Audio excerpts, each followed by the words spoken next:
Assalamualaikum warahmatullahi ta'ala wabarakatuh. Alhamdulillahilladzi arsala rasulahu bilhuda wa dinil haq liyudhhirahu ala dini kullih wa kafa billahi syahida. Allahumma salli wa sallim wa barik ala Muhammadin wa ala alihi wa sahbihi ajma'in. Halo para pendengar dimanapun Anda berada. Alhamdulillah kita masih dipertemukan kembali dalam Nara Dengar kita dalam siniar episode ke-8, yang mana dalam kesempatan kali ini kita akan melanjutkan pembahasan kita mengenai Al-Quran. Dalam episode kali ini bahasan kita sudah sampai pada Al-Quran sebagai kitab untuk semua zaman. Di antara kekhususan Al-Quran adalah bahwa ia adalah kitab yang berlaku untuk semua zaman. Kitab untuk semua umat manusia, kitab yang untuk semua agama, dan kitab dari semua hakikat. Ya, dengan kata lain, Al-Quran ini adalah kitab yang kekal, bukan untuk masa tertentu atau generasi tertentu, dan setelah itu habis masa berlakunya. Bukan demikian. Yang dimaksudkan di sini adalah bahwa hukum-hukum Al-Quran, perintah, larangan-larangan tidak temporary dengan batasan waktu tertentu dan setelah itu tidak lagi diamalkan. Melainkan Al-Quran adalah kitab yang kekal, yang mana hukum-hukum di dalamnya itu berlaku hingga akhir zaman. Meskipun pada beberapa cabang ilmu, cabang-cabang hukum, itu setidaknya masih bisa diijtihadkan tergantung bagaimana kondisi selama tidak bertentangan dengan prinsip dasar Al-Quranul Karim ataupun perintah-perintah yang menunjukkan kekhususan. Nah, yang demikian itu berlaku untuk agama-agama lain yang terbatas pada waktu tertentu, yang sudah terjadi bahwa kitab-kitab yang telah Allah turunkan sebelum Al-Quran ini berlaku hanya pada waktu tertentu, kemudian dihapus dengan turunnya kitab lain yang dibawa oleh para rasul selanjutnya. Nah, karena itulah Allah Subhanahu wa Ta'ala tidak menjamin pemeliharaannya, tapi dipelihara sendiri oleh para pemeluknya. Nah, sedangkan di sini Islam adalah risalah terakhir, Al-Quran adalah risalah terakhir, dan Muhammad SAW adalah penutup para rasul, dan Al-Quran juga adalah kitab samawi yang terakhir yang di dalamnya mencakup kalimat-kalimat Allah yang memberikan petunjuk bagi manusia, yang di sana tidak menerima pembatasan waktu, tapi ia merupakan kitab yang kekal hingga Allah mempusakakan bumi dan seisinya melalui pesan-pesan yang terkandung di dalam Al-Quranul Karim. Para pendengar sekalian dimanapun Anda berada, orang muslim harus membaca Al-Quran dengan ruh dan pemikiran ini, bahwa Al-Quran adalah kitab yang kekal. Kita nggak boleh menganggapnya sebagai gambaran peradaban masa lalu, peradaban masa tertentu, atau kita mengaitkannya dengan pemikiran yang terjadi yang ada pada generasi tertentu. Ya, sebab peradaban itu berkembang, pemikiran bisa berubah, dan generasi pun pasti akan silih berganti.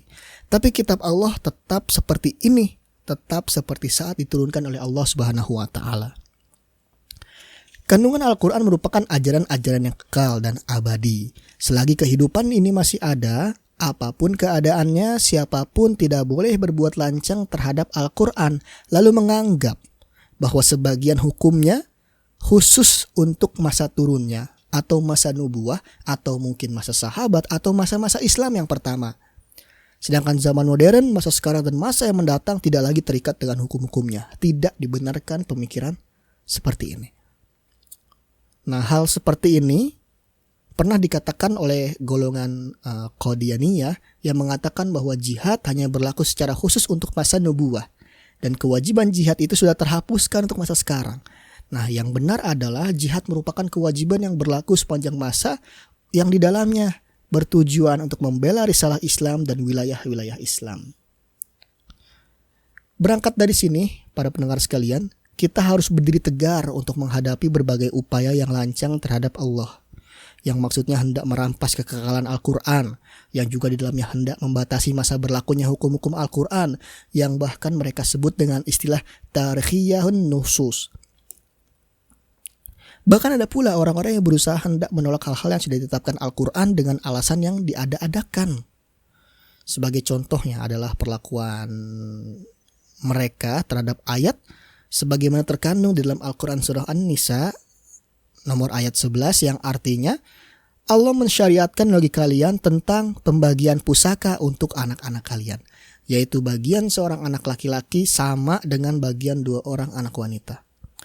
Yang maknanya di sini tentang pembagian harta waris yang hanya berlaku pada suatu masa ketika para wanita tidak memiliki kebebasan ekonomi, ketika wanita hanya mengikuti lelaki dan ketika lelaki menjadi penopang hidup wanita.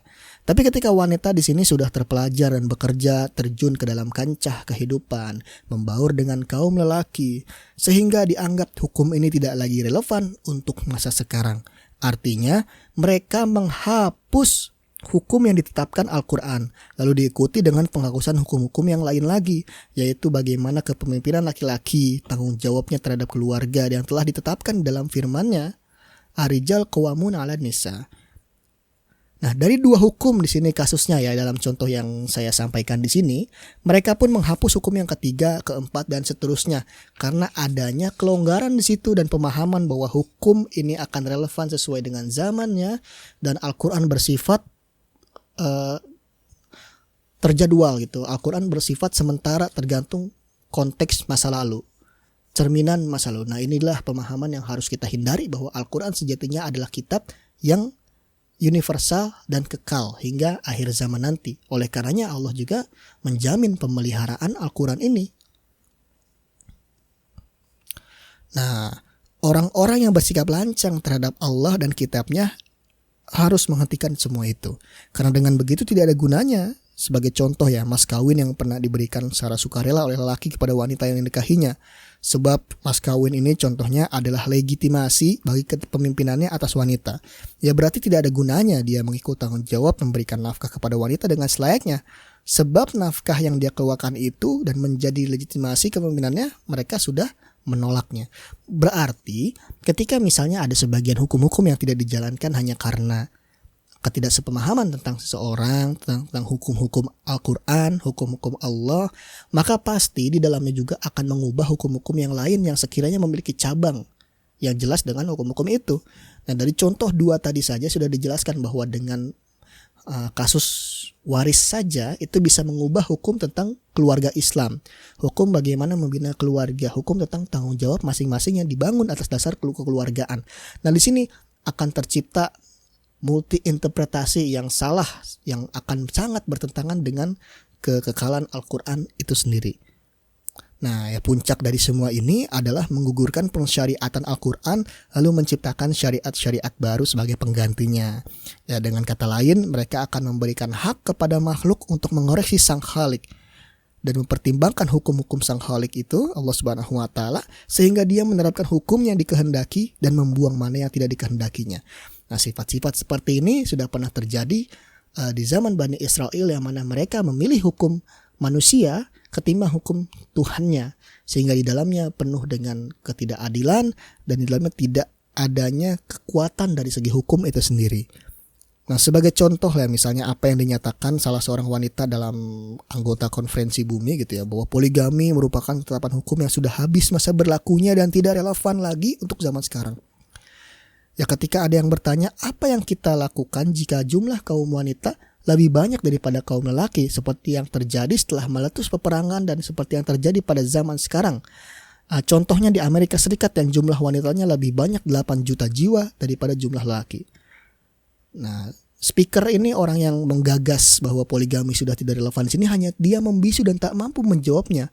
Ya, lalu meskipun dia memaksakan diri untuk berkata, ketika janin masih berada di perut ibu kita, bisa mendeteksi jenis kelaminnya. Jika terjadi jenis kelaminnya wanita, maka kita bisa menggugurkannya. Nah, ini sungguh statement yang sangat berbahaya.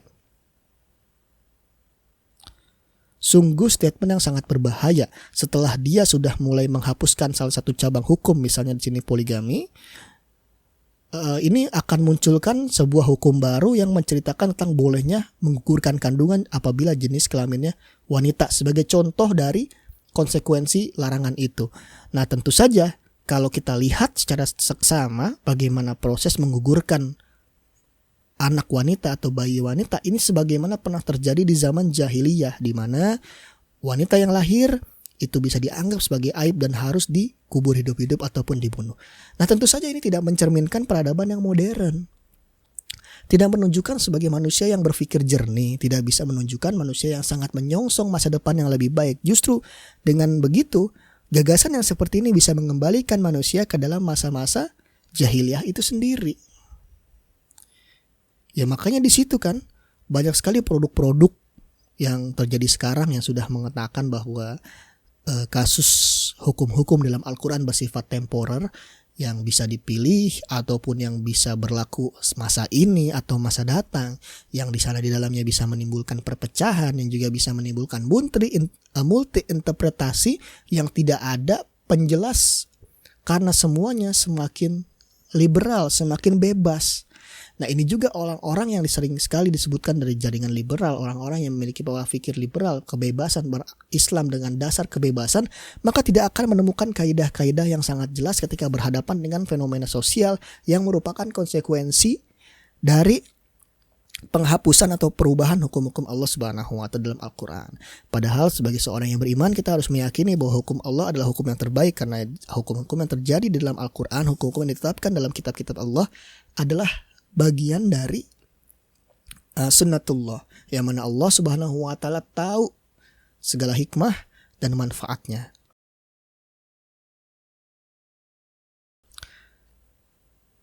Nah, semoga kita bisa menjadi orang yang tawadhu, orang yang lebih warok terhadap apa yang Allah sampaikan dalam firman-Nya, baik itu bersifat hukum maupun nilai-nilai yang insya Allah dapat kita resapi hikmahnya, dan Allah Maha mengetahui atas segala sesuatu, sehingga kita bisa melihat Al-Quran secara utuh, beriman pada seluruh ayat-ayat Al-Quran tanpa terkecuali.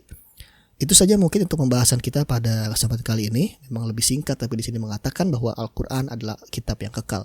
Dalam episode berikutnya kita akan melanjutkan pembahasan mengenai Al-Quran sebagai kitab yang universal.